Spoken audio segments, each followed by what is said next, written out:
The frost clung to the bocage like a second skin. January 17, 1944.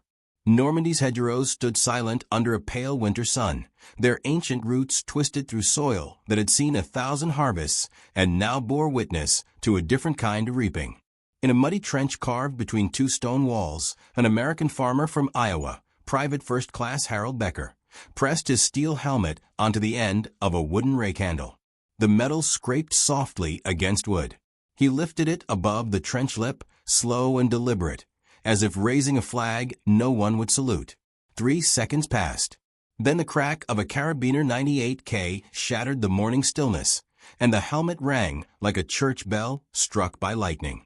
This was not heroism. This was agriculture applied to war. By the winter of 1944, the hedgerows of Normandy had become a killing labyrinth. The bocage, those dense, centuries-old barriers of earth and root, transformed every field into a fortress, every lane into a rifle gallery. German snipers, many of them veterans of the Eastern Front, had learned to read this terrain like a language. They understood patience. They understood concealment.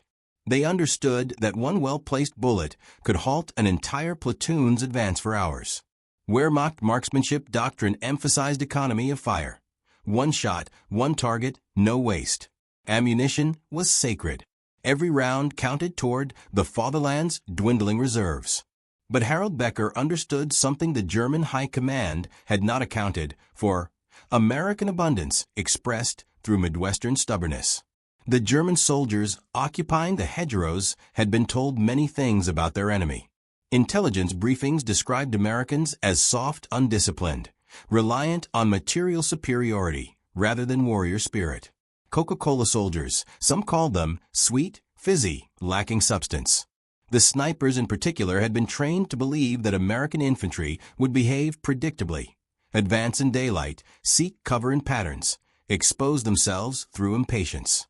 These were soldiers from a nation that had never known occupation, never felt the true weight of total war on their own soil. They would crack under pressure. They would waste themselves against superior German tactical discipline. What they encountered, instead, was a man who treated war like a problem of crows in a cornfield. Becker had grown up defending crops from predators. He knew that a scarecrow worked not because it fooled every bird, but because it made them expend energy investigating false targets, waste their time, waste their focus. In farming, you didn't need to kill every threat. You just needed to make threatening you more trouble than you were worth. So when his platoon found itself pinned by a sniper positioned somewhere in the Gothic tangle of hedgerows ahead, Becker did what any practical man would do. He manufactured targets. The first helmet rose at dawn. The German sniper, concealed in an oak tree 200 meters distant, watched it through his zeiscope. Training took over. Sight picture, breath control, squeeze. The helmet spun off the pole. 1 round expended. 69 remaining in his ammunition pouch. 10 minutes later, another helmet. Different position. The sniper adjusted, calculated windage, fired. The steel rang out again. 68 rounds. By noon, the sniper had fired 17 times. Becker had used 4 helmets, rotating them like a shell game operator working a street corner. Each time the rifle cracked, American spotters triangulated a little closer to the shooter's position. Each time the German squeezed the trigger, his ammunition supply diminished by 1 bullet that struck only empty American steel. Steel produced in Pittsburgh foundries running 24-hour shifts. Steel so plentiful that it could be hung on sticks and offered up like sacrificial lambs to waste an enemy's precious resources. The German military mind had been shaped by scarcity. Every Wehrmacht veteran knew the mathematics of shortage. Count your rounds, measure your food, ration your hope. By 1944, German logistics were a surgeon's nightmare, trying to keep a patient alive by redistributing blood from limbs to vital organs, knowing that eventually every part would run dry. Ammunition production could not keep pace with consumption. The Eastern Front devoured supplies. The Atlantic Wall required endless material. Every bullet fired in France was a bullet not available in Poland, not available in Italy, not available for the defense of the Reich itself. But Harold Becker came from a nation where factories produced more than they could ship, where supply depots overflowed, where a soldier could requisition a new helmet by filling out a form in triplicate and waiting 48 hours. He came from a country that made war the way it made automobiles, with assembly lines that never stopped, with resources extracted from a continent that had never seen a bomb crater, with the casual excess of a people who had not known hunger in living memory. The sniper in the oak tree did not understand this yet, but he was beginning to feel it. By mid-afternoon, his ammunition pouch was half empty. No resupply would come before nightfall. His company supply sergeant was 12 kilometers away, rationing bullets like a miser counting coins. The sniper had been trained to make every shot count, but how could he not shoot? Each helmet that rose could be a real target. Each exposure could be an American soldier growing careless. To not fire was to surrender the psychological dominance that made sniping effective. But to fire was to bleed his ammunition into meaningless steel. This was the trap Becker had built, a choice between wasted bullets or wasted opportunity, between empty magazines or failed duty. It was a trap only possible in a war where one side had so much that it could afford to throw away equipment as bait, while the other side counted every cartridge, like a gambler counting his last chips. The historical record shows that Becker's technique, later termed helmet deception, in U.S. Army after-action reports, was independently discovered by at least 37 American soldiers during the Normandy campaign. It spread through units like a folk remedy, passed from farm boys to city boys, from the pragmatic to the desperate. German snipers reported the phenomenon in their combat diaries with growing frustration. One Waffen-SS sharpshooter wrote in February 1944, "The Americans fight without honor, without respect for ammunition discipline. They make us shoot at ghosts." By evening, I had 10 rounds left and no confirmed kills. But it was not about honor. It was about mathematics wearing the face of common sense. Becker's helmet rose and fell 23 times that January day.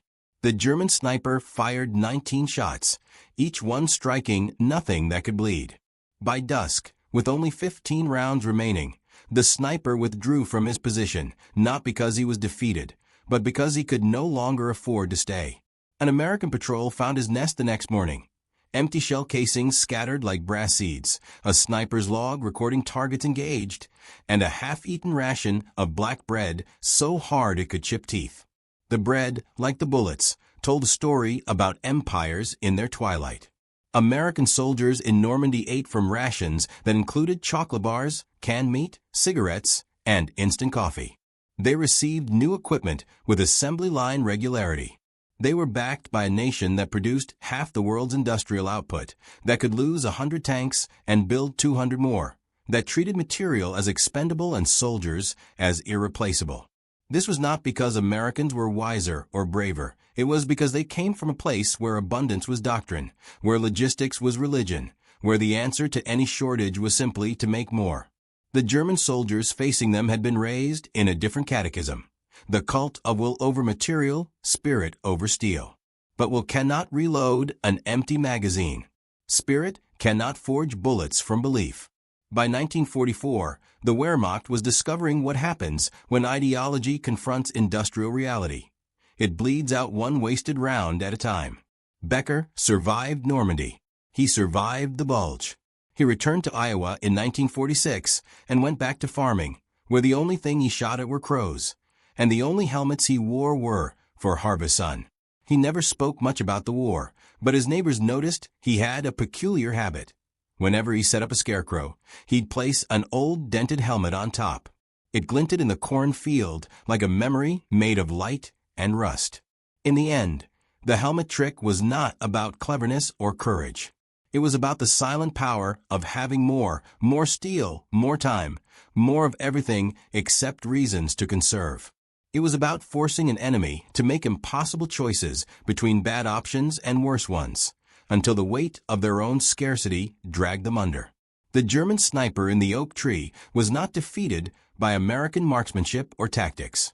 He was defeated by math wearing the disguise of a farmer's intuition, by a nation so wealthy in war that it could afford to waste equipment to conserve men.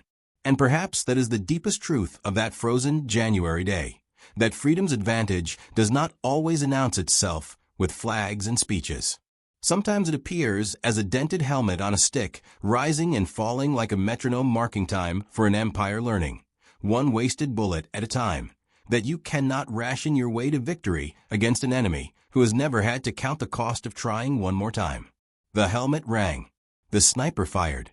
The mathematics of abundance ground forward, inevitable as harvest.